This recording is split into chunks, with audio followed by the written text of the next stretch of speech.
Hello, today we cover the final part of our trilogy on France's history in India. And we have a lot of work to do.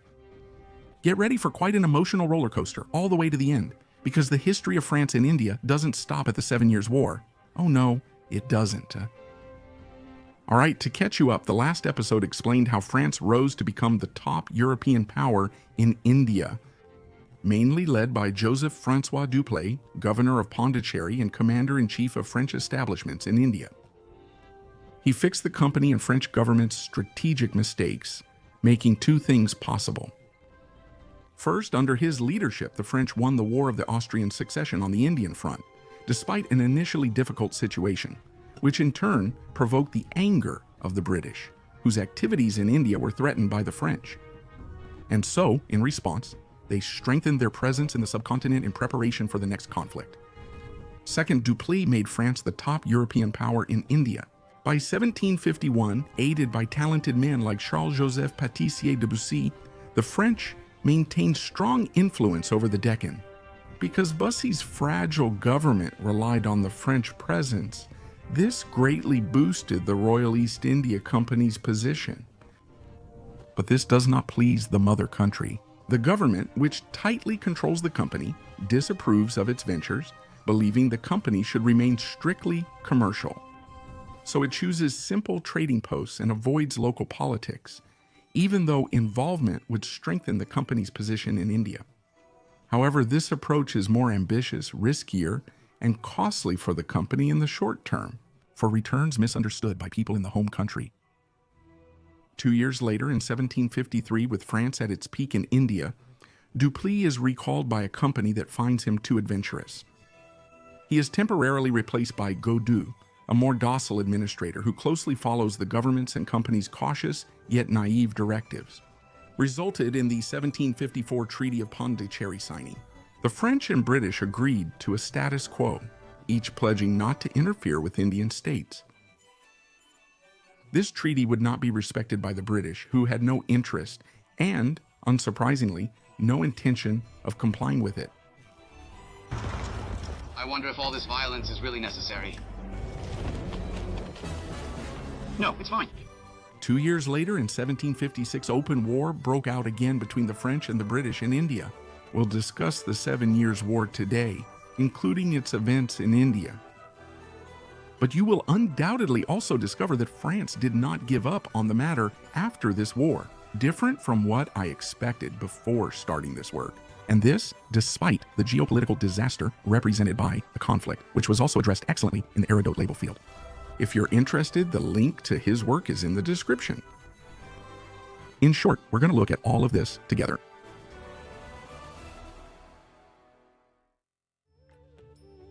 Before the 7 Years' War, the French and British clash via proxy rulers in southern India, each backing favorable claimants. As they prepare for the next open war, the British are the first to raise their game. The garrisons are steadily reinforced, doubling from 3,000 to 6,000 men between 1749 and 1756. Senior British Royal Army officers are sent to Calcutta, Madras, and Bombay to strengthen Britain's position in India. The French, while aiming to avoid new Franco-British conflicts in India, as noted earlier, still follow the movement, and they also gradually build up the army of the Royal East India Company up to 6,000 men, all while keeping Debussy close to the Deccan ruler, where he maintains power with impressive political, diplomatic, and military skill. On the Indian side, the Maratha Empire is also featured on this channel in a trilogy linked in the description. I strongly encourage you to check it out. From 1740 until the early 19th century, it was the leading power of the subcontinent, dethroning the Mughal Empire. However, the Marathas destabilized parts of the subcontinent, especially when central authority lost control over major lords. France capitalized on these destabilizations and political turmoil, which the British also tried to exploit. I want to make that clear, and you'll soon see why. One of the territories most severely affected by this destabilization was Bengal, which the Marathas violently plundered several times. Between 1741 and 1751, while committing many civilian atrocities and massacres. The Dutch at the time estimated 400,000 civilian deaths, which would traumatize the region and devastate much of Bengal. Despite everything, it remains one of the subcontinent's richest regions, with French, Dutch, and British presence.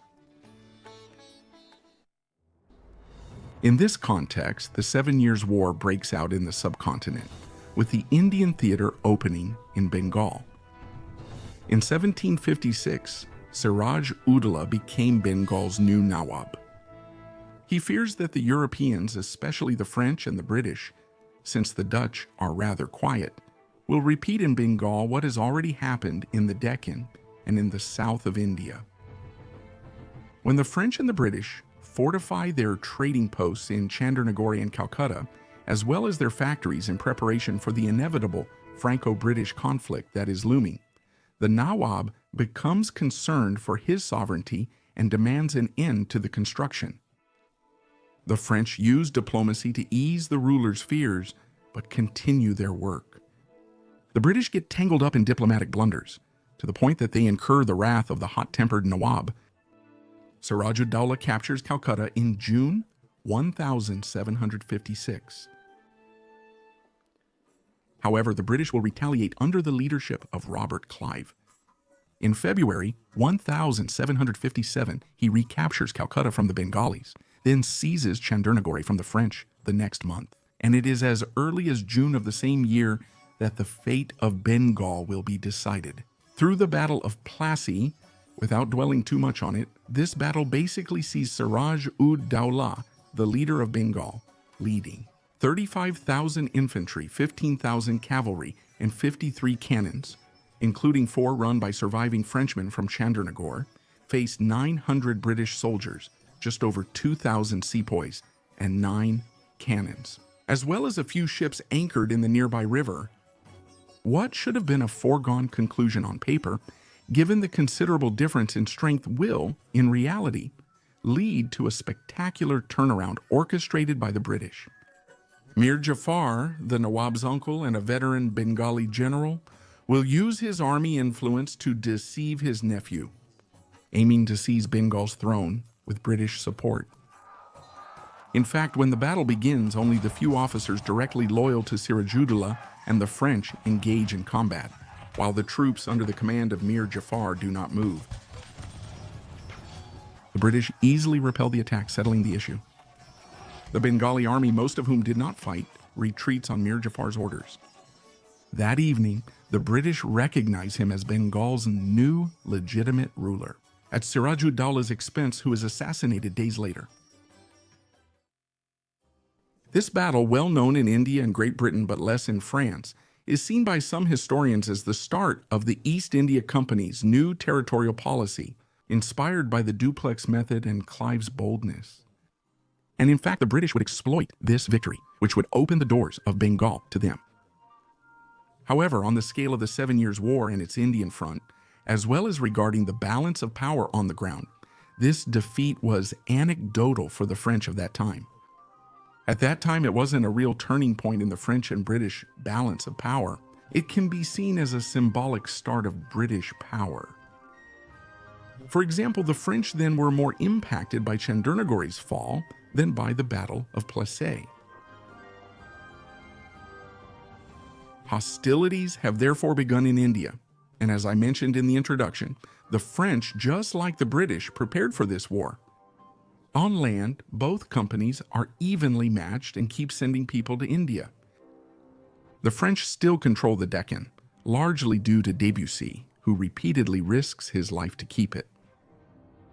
However, as you know, the company now only manages and protects, avoiding risks like those with Plex. It's an uncomfortable legacy, but not one they're giving up yet. At the beginning of 1758, a small fleet arrived in Pondicherry with 3,500 men.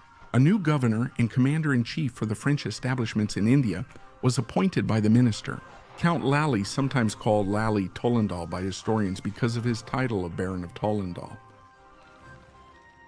Son of Irish nobles who emigrated and were strongly anti-British, he was a proven European military leader, known for both his moral integrity, by the era's standards, and his irascible, arrogant nature.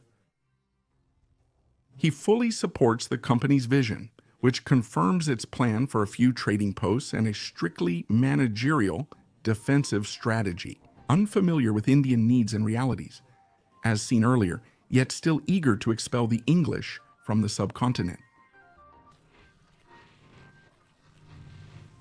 Do you like the English? Well, yes, I don't like them. However, unlike a Dupleix or a Debussy, it's important to know that Lally has absolutely no grasp of the workings of Indian politics.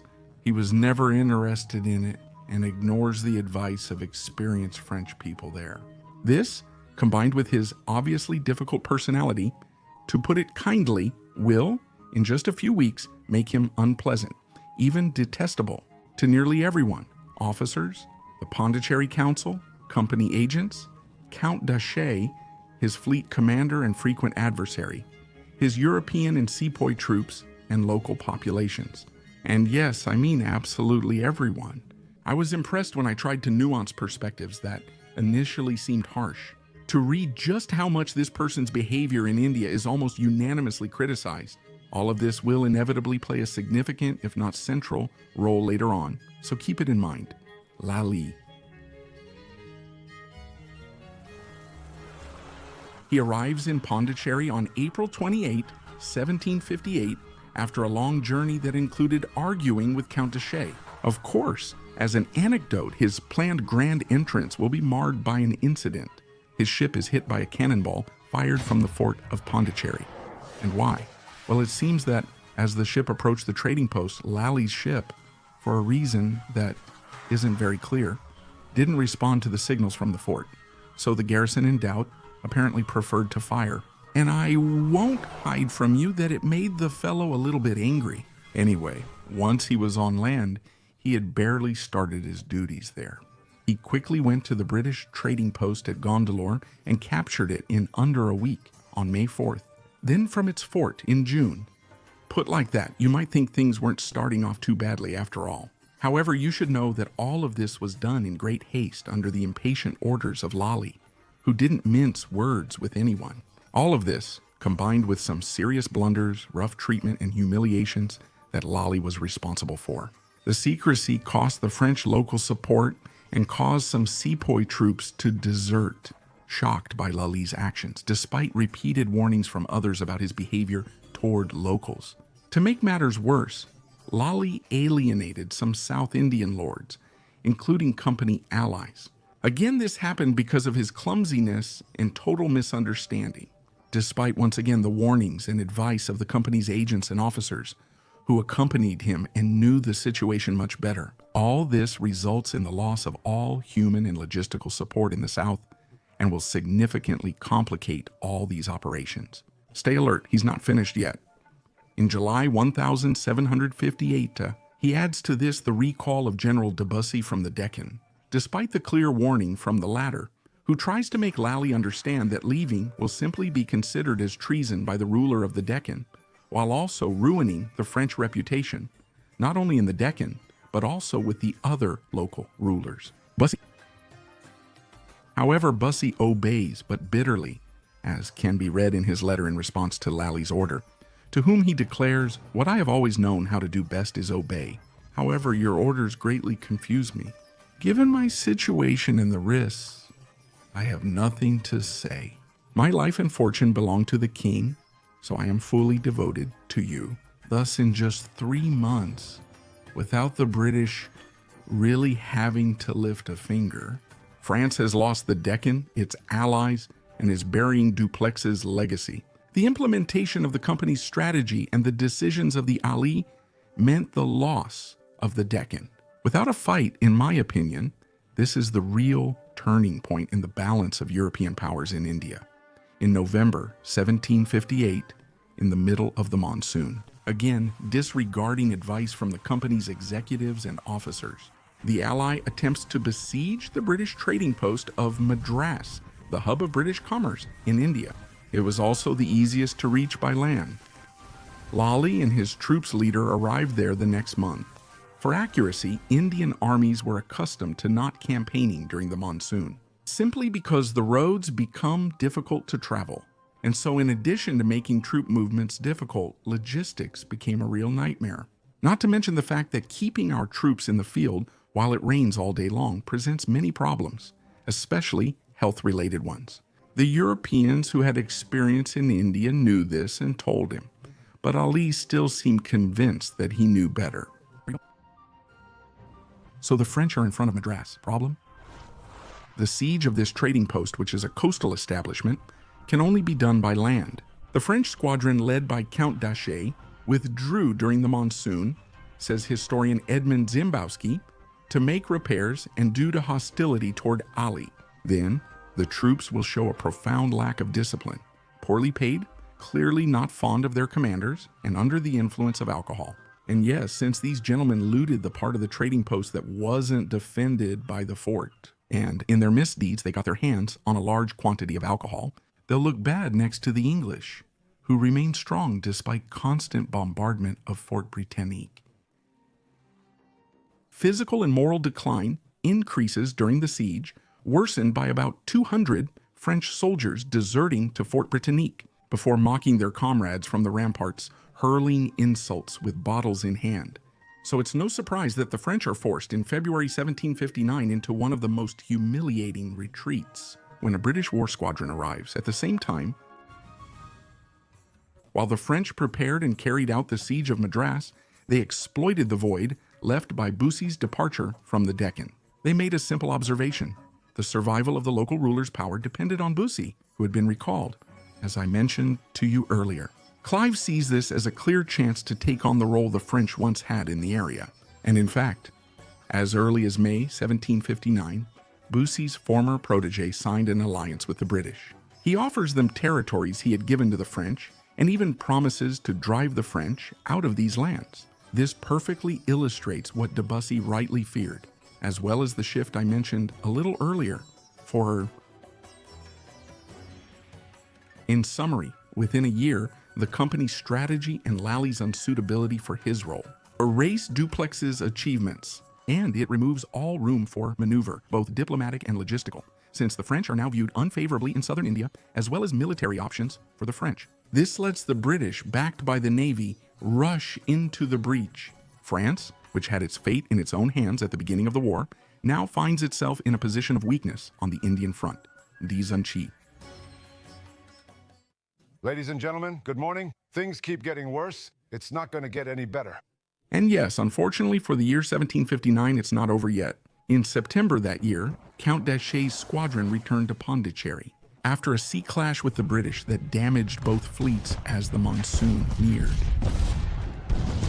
Historians Chassagny and Zimbowski say so. Count d'Aché, driven by military caution and renewed animosity toward the ally, quickly left for the Mascarene Islands to repair his ships after arriving. Next. Because it's not over yet. In October, part of the Pondicherry garrison rebels against the ally. The soldiers hadn't been paid for a year and a half, which for once wasn't the allies' fault. Due to the company's strategy and his lack of pragmatism, he lost all financial opportunities in India. This issue mainly stems from French India's isolation from the mainland, caused by British naval dominance in the region. However, they narrowly resolved the crisis by paying them part of their wages. But this only illustrates how the situation is inexorably deteriorating and how the very structure of French India is collapsing. The British will quite logically take advantage of the situation and gradually tighten the noose by land and by sea around the French positions. At the same time, in view of the disaster that is looming and that he has greatly contributed to bringing about, Lally will reluctantly end up trying to rely on a Debussy whom he doesn't really trust, but who will nevertheless manage to give the French on earth a bit of breathing room. And to whom? Lally will eventually hand over military command in India in December with the support of the Pondicherry Council. While all this could have raised hopes for a change in momentum, in January 1760, that is, the month after Bussy was appointed to military command, Lally changed strategy and took back the French military command in India. From then on, he would try to loosen the British grip that he saw closing in on him. This would lead, on January 22, 1760, to the Battle of Vandevasi or Wandiwash. where the disintegration of the company's structure, which we have observed up to now, finally takes its toll in the chaos of battle. Unsurprisingly, the slightly larger but demotivated and poorly led French are completely crushed by the British. Meanwhile, Debussy, actively participating in the fight and trying to maintain some semblance of order as much as possible, is shot several times before being taken prisoner by the British. This defeat and Debussy's loss leave what's left of French India exposed. The positions fall one by one with no hope for Indian or external reinforcements. The Allies closed off the first door, and British naivety locked the second. In September, 1760 Pondicherry was besieged by land and sea, and in January 1761, after the siege, the city surrendered. Thus, in less than 3 years, the company's strategy and its execution by Lally would cost France its Indian dream. But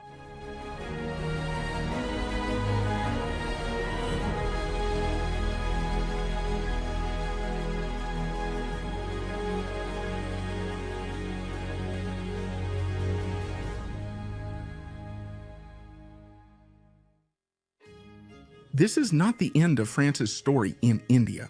Thus, in 1763, the Treaty of Paris, which ended the 7 Years' War, returned the trading posts of Pondicherry, Chandernagore, Yanam, Karaikal, and Mahé to France, while officially banning their fortification and reducing French India's territory to just these enclaves. Pondicherry, like a Carthage of the Indies, emerged deeply ravaged and would never regain its prosperity from before the War of Satan. Lally was first captured by the British, then returned to France where he was imprisoned, tried, and executed for treason. In 1766, considered a scapegoat by some commentators of the time, including Voltaire, he was rehabilitated by Louis XVI a few years later. This figure mainly embodied a harsh, unpleasant character and a shaky, almost absurd strategy that ignored Indian realities. Although he was clearly a detestable character, hated by those who knew him in India, arrogant and deeply unsuited to the situation, he played an undeniable, nearly central role in this disaster.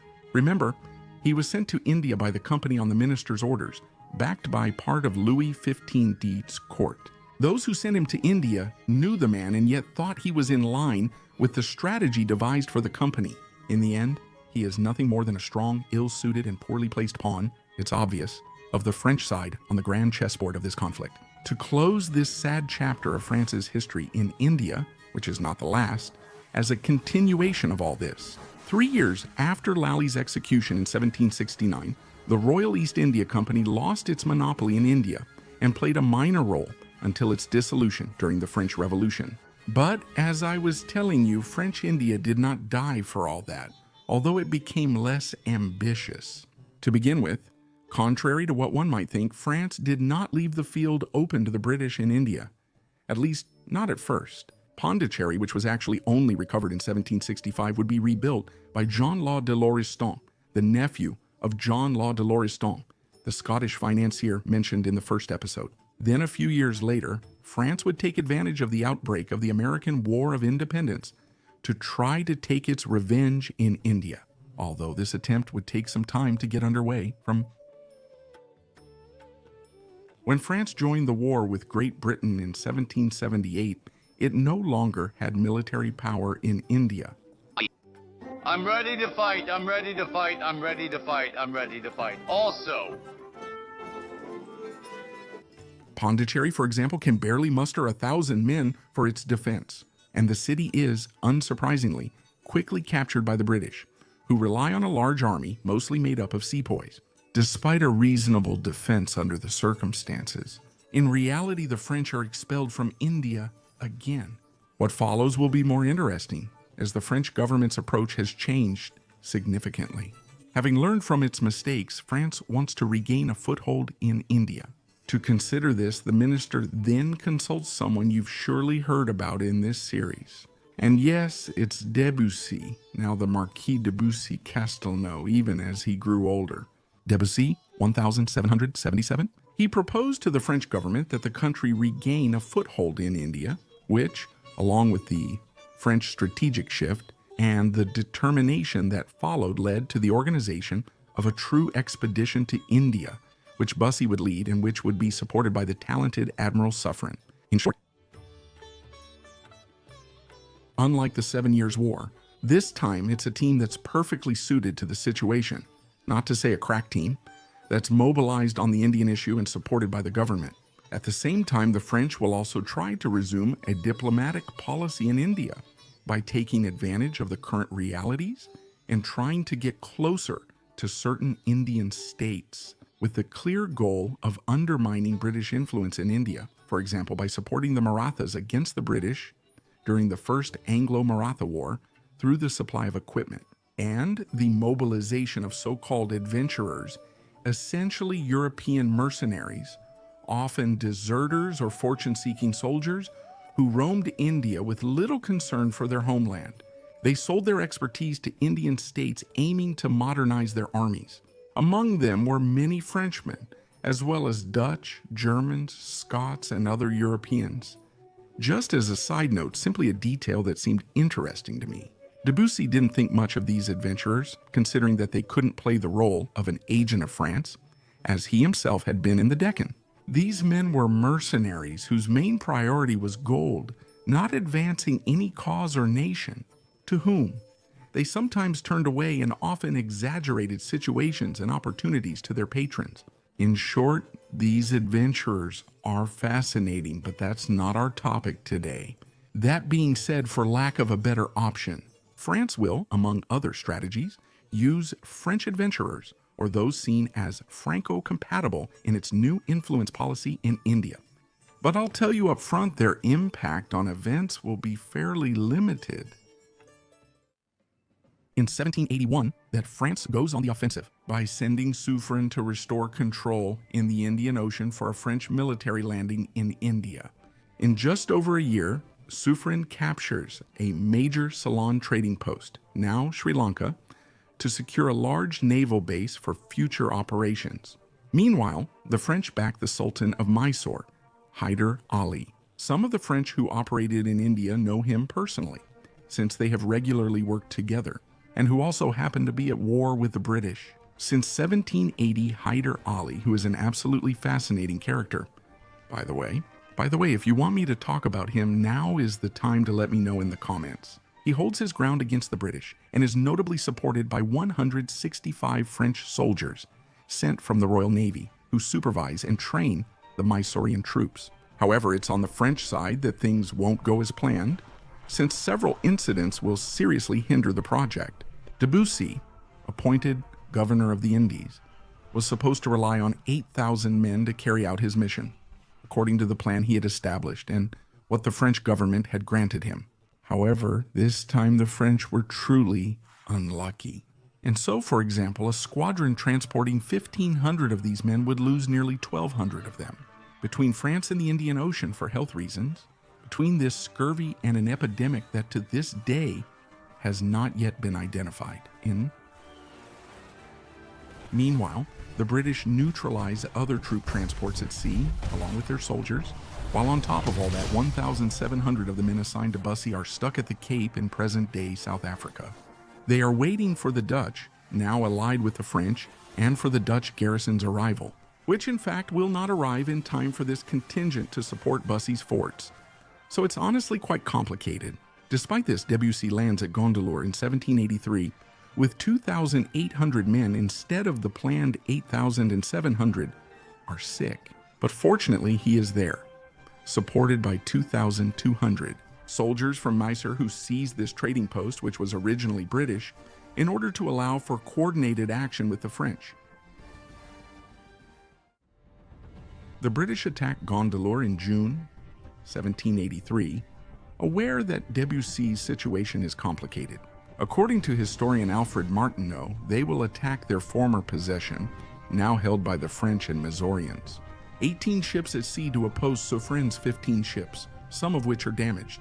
Meanwhile, on land, Martineau also stated that the British EYC prepared for its attack. 4,200 European troops experienced in combat in India, 12,000 sepoys, and 1,800 Indian cavalry facing 4,300 French and Mysorean troops ready to fight.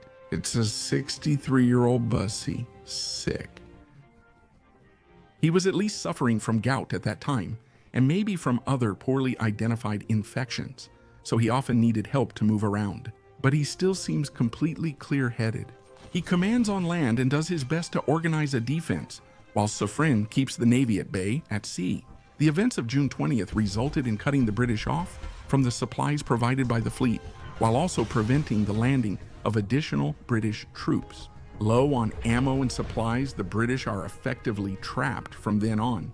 They can't capture the fortress without ammunition or lay siege due to a lack of supplies. The French are equally stuck. Suffren held his ground but can't do more, like Debussy, who will attempt a surprise attack to break the siege, but it will fail and serve only as a show for both sides. It's the 29th or the 30th of June. Sources say both sides know about the peace treaty started in January and signed in February, in Europe, putting an immediate end to the fighting, which in reality suits all the important people who were around Gondalore, as you understood, Debussy.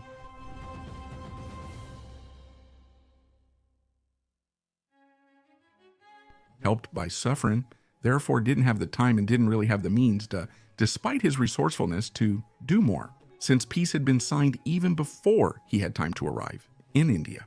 But he didn't know it yet, and so, following this opposition, he would announce that he would not influence the treaty. Due to the lack of a victory or decisive progress in time, the French situation in India would therefore not really change in the future. The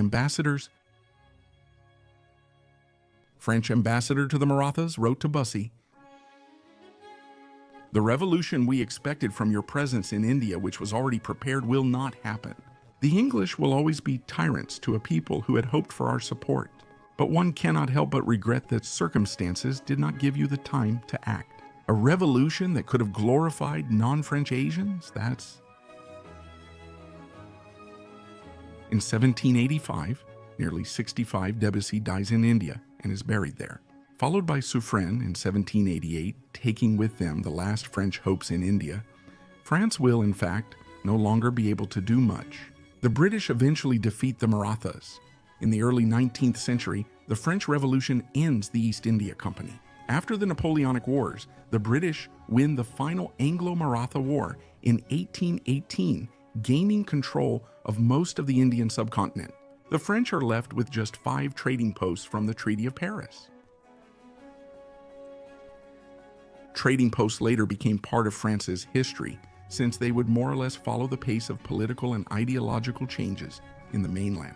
And quite logically, because of their geography and their populations, they are also part of the history of India. Thus, during World War I, the French settlements would provide 200 soldiers, known as Sipahi, with nearly 50 killed in action, which is a heavy toll of almost a quarter of the force sent.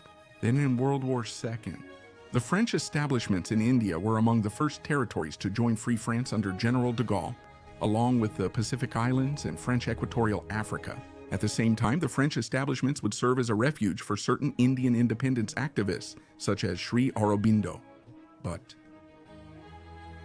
this fascinating history of France and India does indeed have an end. That occurs when Pondicherry and the other French establishments officially joined the Indian Republic. In 1962, which